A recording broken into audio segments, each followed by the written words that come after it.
Mexico ತಂಡವು ದಕ್ಷಿಣ ಕೊರಿಯಾವನ್ನ 1-0 ಅಂತರದಿಂದ ಸೋಲಿಸುವ ಮೂಲಕ ಗ್ರೂಪ್ ಎನಲ್ಲಿ ಅಗ್ರಸ್ಥಾನವನ್ನ ಪಡೆದುಕೊಂಡಿದ್ದು ಮಾತ್ರವಲ್ಲದೆ 2026ರ ವಿಶ್ವಕಪ್ನ ನಾಕ್ಔಟ್ ಹಂತ ತಲುಪಿದ ಮೊದಲ ತಂಡವಾಗಿದೆ.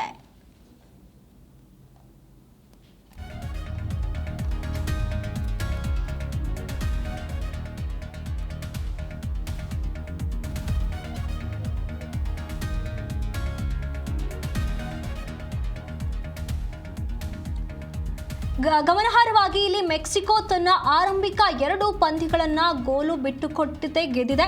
ಇದು 1998ರಲ್ಲಿ ಫ್ರಾನ್ಸ್ನ ನಂತರ ತನ್ನ ಮೊದಲ 2 ವಿಶ್ವಕಪ್ ಪಂದ್ಯಗಳನ್ನು ಕ್ಲೀನ್ ಶೀಟ್ನೊಂದಿಗೆ ಗೆದ್ದ ಮೊದಲ ಆತಿಥೇಯ ರಾಷ್ಟ್ರವಾಯಿತು.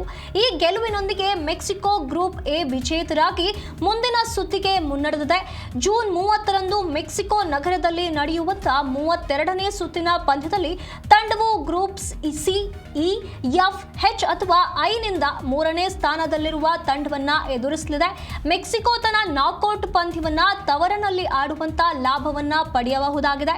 ಪಂದ್ಯದ ಕೊನೆಯ ನಿಮಿಷಗಳಲ್ಲಿ ದಕ್ಷಿಣ ಕೊರಿಯಾ ಸಮಬಲ ಸಾಧಿಸುವ ಹತ್ತಿರಕ್ಕೆ ಬಂದಿತು. ಆದರೆ ಮೆಕ್ಸಿಕೋದ ಗೋಲ್ ಕೀಪರ್ ರಾಂಗೆಲ್ ತಂಡದ ಮುನ್ನಡೆಯನ್ನ ಕಾಯ್ದುಕೊಳ್ಳಲು ಅದ್ಭುತವಾದ ಸೇವ್ಗಳನ್ನ ಮಾಡಿದ್ರು. ಕೊರಿಯಾ ನಡೆಸಿದ ಸತತ 2 ಗೋಲ್ ಪ್ರಯತ್ನಗಳನ್ನ ತಡೆದ್ರು. ರೆಂಗೆಲ್ಲ ಅವರ ಅದ್ಭುತ ಪ್ರದರ್ಶನವು ಮೆಕ್ಸಿಕೋದ 1-0 ಗೆಲುವಿನಲ್ಲಿ ಪ್ರಮುಖ ಪಾತ್ರ ವಹಿಸಿತು. ಪಂದ್ಯದ ಆರಂಭದಲ್ಲಿ ಮೆಕ್ಸಿಕೋ ಚೆಂಡಿನ ಮೇಲೆ ಹೆಚ್ಚಿನ ನಿಯಂತ್ರಣವನ್ನ ಹೊಂದಿತ್ತು. ಆದರೆ ಸಮಯ ಕಳೆದಂತೆ ದಕ್ಷಿಣ ಕೊರಿಯಾ ಬಲವಾದ ಪುನರಾಗಮನ ಮಾಡಿತು. ಎರಡೂ ತಂಡಗಳು ಮೊದಲಾರ್ಧದಲ್ಲಿ ಶಕ್ತಿ ಮತ್ತು ಆಕ್ರಮಣಶೀಲತೆಯನ್ನ ಪ್ರದರ್ಶಿಸಿದ್ವು. ಆದರೂ ಎರಡೂ ತಂಡಗಳು ಸ್ಪಷ್ಟವಾದ ಗೋಲು ಗಳಿಸುವ ಅವಕಾಶವನ್ನ ಸೃಷ್ಟಿಸಲು ಸಾಧ್ಯವಾಗಲಿಲ್ಲ. ಅರ್ಧಾವಧಿಯ ಮೊದಲು ಕೊರಿಯಾರನ್ನ ಆಟದ ಮೇಲೆ ತಮ್ಮ ಹಿಡಿತವನ್ನ ಬಿಗಿಗೊಳಿಸಿದ್ರು. ಆದರೆ ಮೆಕ್ಸಿಕೋ ರಕ್ಷಣಾ ಪಡೆಯನ್ನ ಮೀರಿ ಗೋಲು ಗಳಿಸಲು ಸಾಧ್ಯವಾಗಲಿಲ್ಲ.